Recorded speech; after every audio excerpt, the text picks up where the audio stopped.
예, 오늘 본문의 말씀은 유명한 선한 사마리아인에 대한 비유입니다. 이 말씀은 너무나도 유명해서요.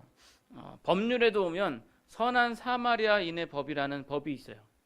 그러니까 캐나다나 미국이나 이런 데 이 법이 있습니다. 그게 뭐냐면 그것은 어려움을 당한 사람을 도와주다가 오히려 피해를 입게 되는 그러한 사람을 구제해 주기 위한 법이에요. 예를 들면 위급한 상황에 처한 사람을 돕다가 의도하지 않는 불의의 상황에 처하더라도 정상 참작 또는 면책을 받는 거죠. 예를 들면 응급대원이 보통 이제 그 사람이 이제 죽어갈 때 그 뭐죠? 그 이걸 하잖아요. 이거를 하는데 심폐소생술 하는데 그때 이걸 누르는 게요. 아주 세게 눌러야 된대요. 그래서 간혹가다 이걸 누르면서 갈비뼈가 부러진대요. 그 정도로 세게 누른대요. 근데 이제 딱 해서 살아나고 난 다음에 내 갈비뼈 부러졌으니까 이거 불어내라고. 예.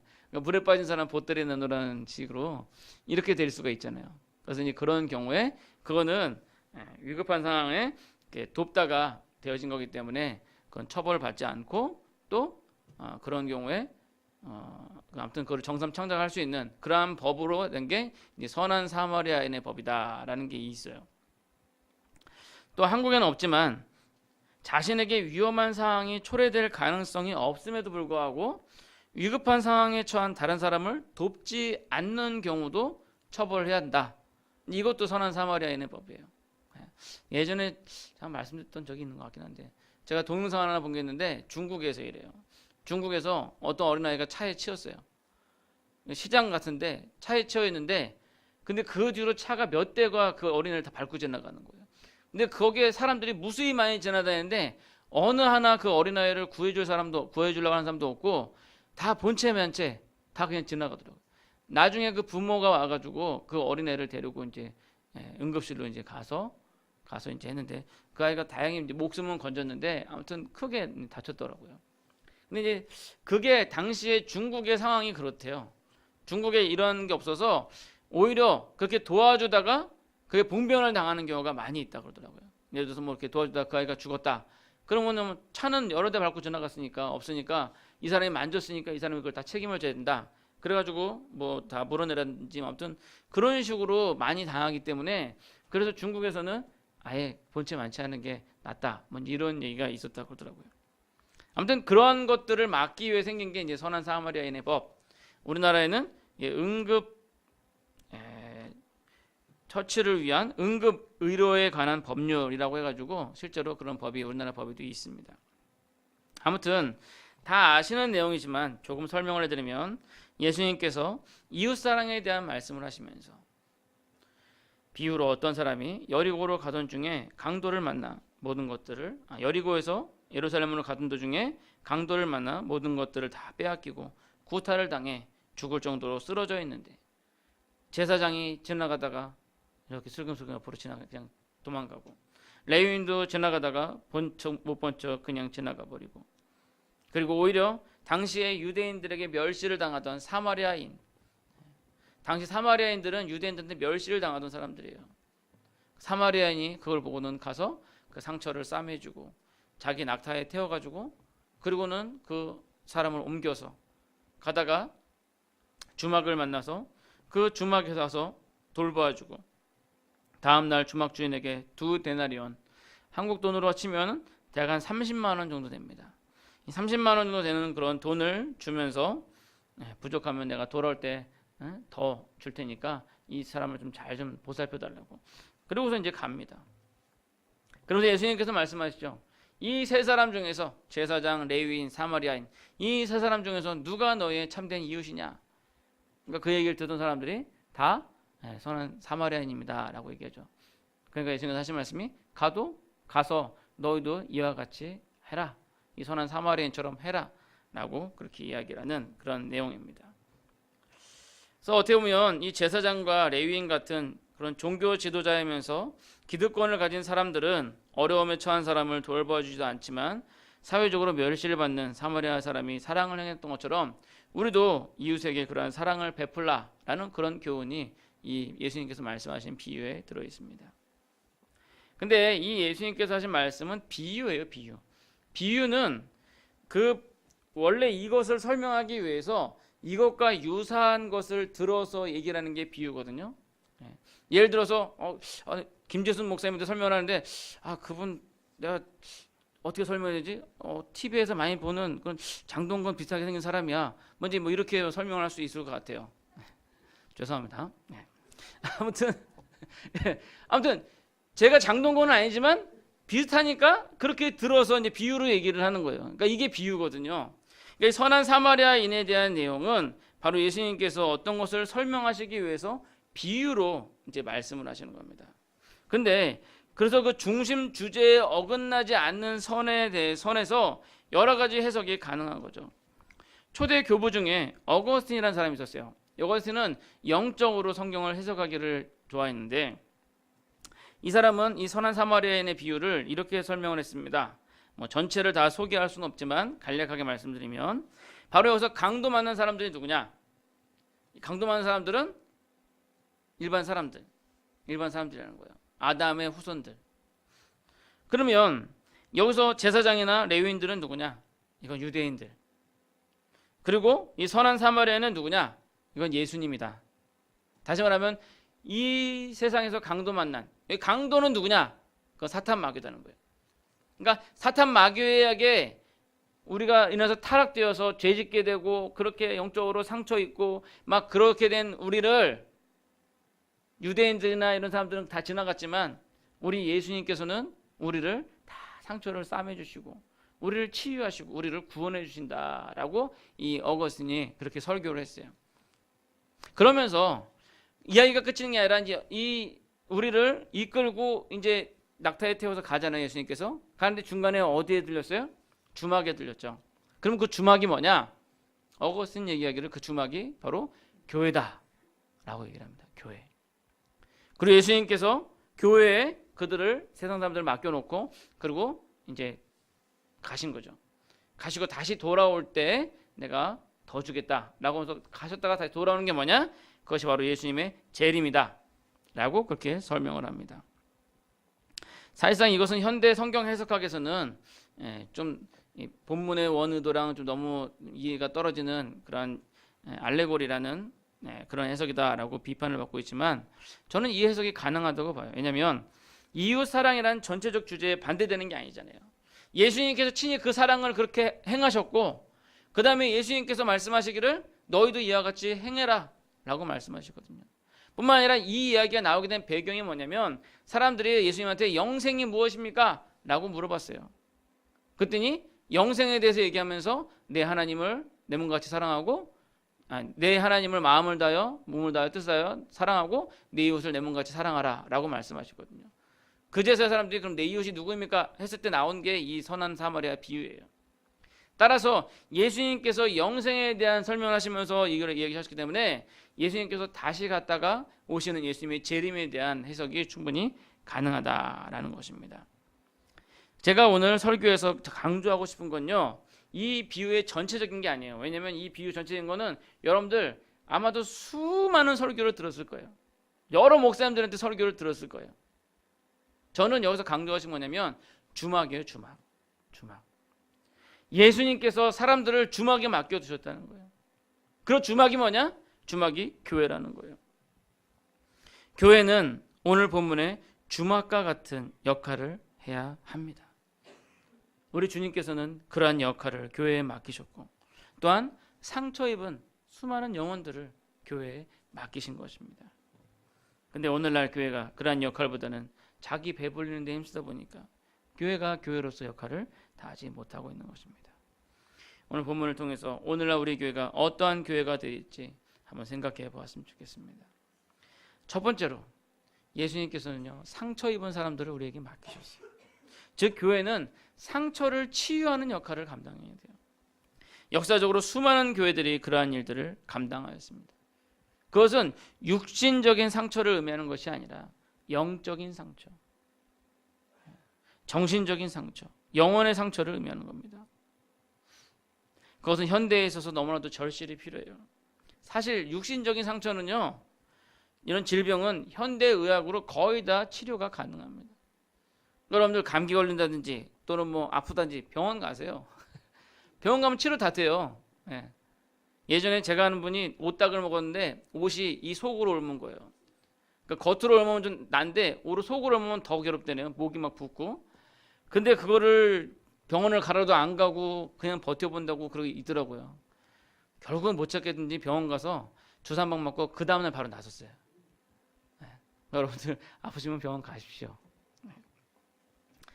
다시 말하면 이런 육신적인 것들은 현대의학으로 거의 다 치료가 가능해요. 그러나 인간의 교만을 깨기 위해서 하나님께서는 물론 지금 신종, 그런 불치병들이 많이 생기기도 했지만 아무튼 웬만한 병들은 병원에서 다 치료가 가능합니다. 그러나 반면에 오늘날 정신적, 영적인 질병에 대해서는요, 사실상 치료가 불가능합니다. 그건 눈에 보이지 않는 것이기 때문에 잘 알지도 못해요. 내가 아픈지도 몰라요. 네. 많은 사람들 막 길거리에서 돌아다니면서 있지만 그들이 실제로 지금 아픈 사람인지도 모르고 있다는 거예요. 그들이 마귀에게서 지금 공격을 당해서 지금 아파서 영적으로 완전히 쓰러져 있다는 것을 깨닫지 못하고 있다는 거예요. 이게 더 심각한 거예요. 내가 아픈 줄 알면은 어떻게든지 해결하려고 하겠죠. 근데 본인이 아픈 줄 모르니까 그게 더 큰 문제라는 거죠. 그래서 사실상 교회가 그 기능을 해줘야 됩니다. 영적으로 아픈 사람들에게 아픈다는 것을 깨닫게 해주고 그것을 치료해 주는 게 바로 교회의 할 일이라는 것입니다. 바라기는 우리 망우중앙교회가 그런 영적인, 그런 정신적인, 육적인 상처를 입은 사람들이 와서 치유함을 받는 그런 교회가 되기를 간절히 소원합니다. 그러기 위해서 중요한 것은요, 그런 교회의 역할을 깨닫는 것이 첫 번째고, 두 번째로는 교회가 영혼의 안식처가 돼야 한다는 거예요. 옛날 번역 성경에는 여관이라고 번역이 됐었는데 새 번역 성경에는 주막이라고 번역을 했더라고요. 근데 저는 왜 굳이 주막으로 바꿨을까? 여관이든 안 돼. 그러니까 주막 그러면 우리가 사극을 보면 사람도 와가지고 주모 국밥 한 그릇 줘 해가지고 국밥이랑 막걸리랑 술 먹고 막 그런 데잖아요. 근데 사실 원래 주막의 그 가지고 있는 그 뜻은 그냥 같이 밥 먹는 식당이 아니라 사실은 이제 잠을 자는 데예요. 그러니까 여관과 같은 그런 뜻을 가지고 있습니다. 근데 우리는 이제 사극을 많이 보다 보니까 우린 주막 그러면 주점 식으로 이제 생각이 되잖아요. 그러니까 뭐 주막으로 번역해서 나쁜 건 아니지만 굳이 여관을 주막으로 왜 바꿨을까? 그래서 원어도 봤는데 원어도 그렇게 바꿀 이유가 없는데 왜 바꿨는지 모르겠습니다. 아무튼 저는 그래서 우리 여관이 좀 낫지 않나. 그래도 여관 그러면은 아무래도 오늘날 또 여관이 이상이 좀 타락된 것으로 많이 사용을 돼서 그래서 바꿨나 싶기도 하고, 아무튼 쉼터나 숙박지, 숙박지 괜찮을 것 같아요. 제가 왜 이 단어를 가지고 시비를 거냐면요, 본문에서 이 장소가 바로 안식처의 역할을 하고 있다는 거예요. 안식처. 지난주에 설교했던 로뎀나무와 같은, 우리네 인생이 나그네와 같다고 했는데 그 나그네 인생 가운데 한순간 쉴 수 있는 그런 쉼의 자리 말입니다. 세상 걱정 다 털어버리고 오직 하나님께 모든 것을 맡기고 쉴 수 있는 그런 장소. 저는 교회가 바로 그런 장소가 되어야 된다고 생각합니다. 교회에 와서까지 세상 걱정 근심으로 또한 자기의 고정관념과 고집으로 막 다투고 싸우고 그런다면 어디에서 우리가 쉴 수 있겠어요? 세상에서 아주 치열하게 우리가 살고 있잖아요, 실제로. 예전에 저희 아버님이 저한테 항상 하시는 말씀이 있어요. 야, 가서 땅을 엄청 파봐라. 거기 돈이 나오나 봐라. 또 항상 하시는 말씀이 있어요. 남의 돈 먹는 게 이렇게 쉬운 게 아니라고. 여러분들 각 처소에서 얼마나 힘들게 어렵게 살고 있습니까? 때로는 모욕적인 것도 감수하고, 때로는 치욕도 감수하고, 때로는 지쳐서 잠자기 바쁘시고. 그런데 교회에 와서까지 그것을 연장한다면 얼마나 힘들겠어요. 적어도 교회에서는 그 모든 것들을 내려놓고 모두가 서로의 상처를 싸매어주고 이해해주고 보듬어주는 그런 교회가 되었으면 좋겠습니다. 사실상 그런 교회가 진정으로 예수님을 따르는 교회일 거예요. 유명한 소설 장발장에 보면 아주 못된 여관주인이 나와요. 로제트, 이제 이름 생각나네요. 제가 설교할 때는 이름 생각 안 나는데, 그 불쌍한 여인이 자기의 딸 로제트를 그 여관한테 맡기잖아요. 그리고 도시에 가서 힘들게 돈을 벌어서 매달 생활비를 보냈는데도 그 여관 주인은 그 로제트를 얼마나 학대해요. 막 겨울에 막 물기로 오라고 시키고 막. 네.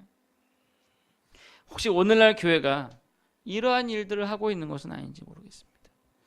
예수님께서는 우리에게 세상에 상처 입은, 쉼을 빼앗긴 많은 영혼들을 맡겨주셨는데 오히려 그들에게 더 짐을 부과하고 더 짐을 지어주고 그러고 있는 것은 아닌지 모르겠어요. 참으로 바라기는 그들을 주님의 사랑으로 보듬어주고 안식을 주는 그런 교회의 역할을 감당하는 우리 망우중앙교회가 되기를 소원합니다. 또한 지난 주일에 말씀드렸던 것처럼 이 주막이라는 것이 고향집을 의미하는 것은 아니에요. 그죠? 주막은 잠깐 쉬는데요.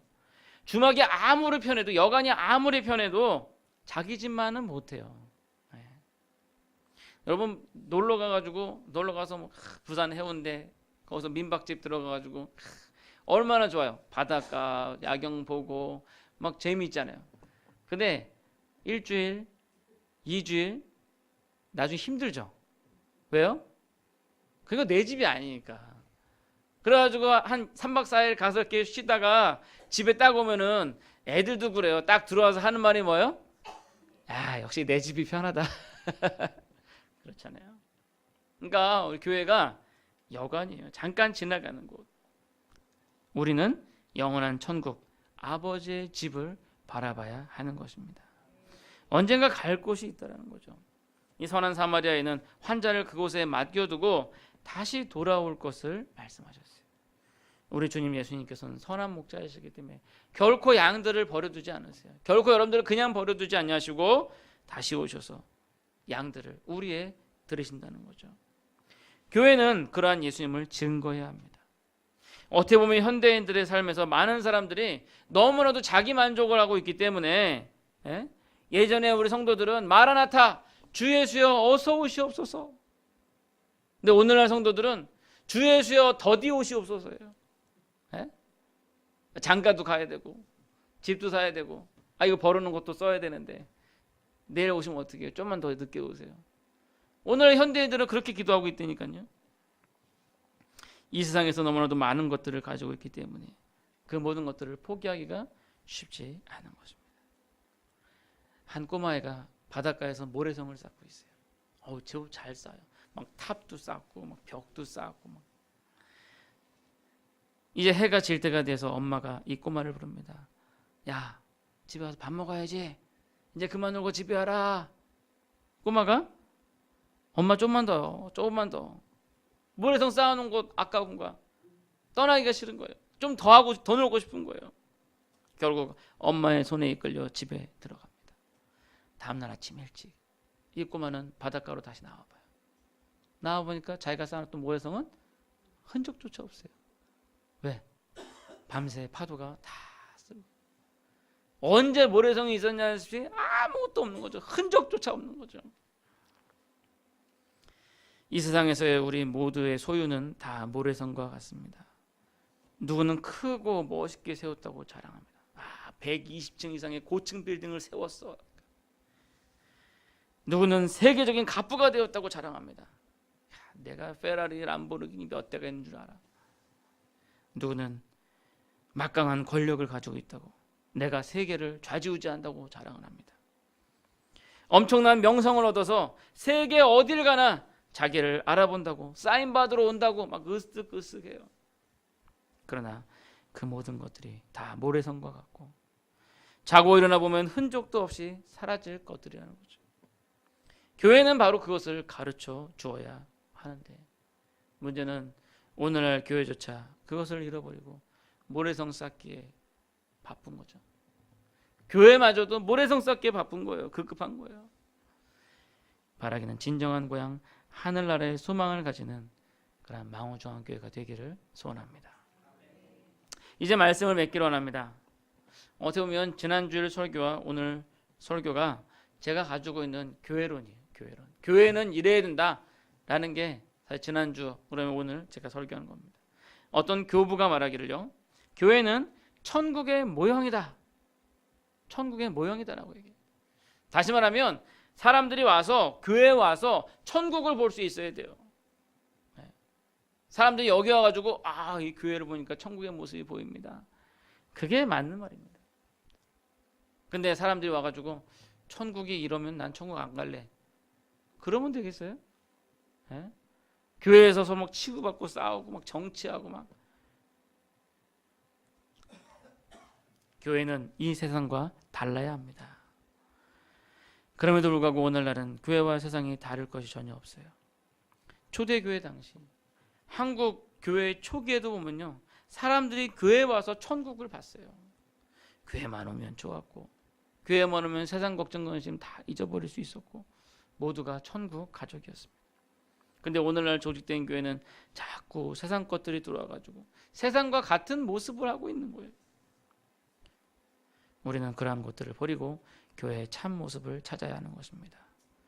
그러기 위해서 우리는 교회가 무엇인지 깨달아야 합니다. 교회는 지친 영혼들, 상처 입은 영혼들을 위탁받은 곳.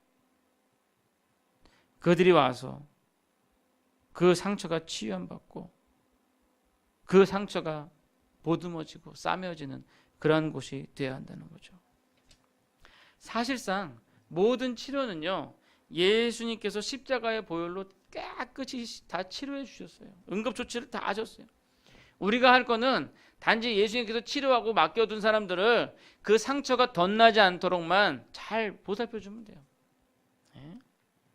그리고 피폐해지지 않도록, 배고프지 않도록 잘 먹여서 건강을 찾을 수 있도록 하기만 하면 됩니다. 그러나 그런 기본적인 것조차 오늘날 하지 못하고 있기에 상처는 곪고 환자는 더욱더 피폐해져 가는 거죠. 바라기는 우리 망원중앙교회 상처 입은 영혼들이 와서 치유함을 얻는 그런 교회로 만들도록 우리 모두가 함께 기도하고 힘씁시다. 또한 지친 영혼들이 와서 쉼을 얻을 수 있는 이곳에서 세상 분쟁 이어하지 말고 서로 보듬어주고 예수님의 사랑으로 용납하여 주고 참음으로 사랑함으로 안식을 취할 수 있기를 바랍니다. 그리고 마지막으로 우리에게 천국이 있다는 것을 잊지 마시고 이곳에 안주하지 마시고 영원한 저 천국을 바라보시면서 소망하시기 바랍니다. 우리 주님 언젠가 다시 오실 것입니다. 다시 오실 예수님을 기다리며 기대하며 기도하며 그렇게 우리 교회를 천국의 모양으로 만들어 가시기 바랍니다. 사실상 우리 힘으로는 할 수 없어요.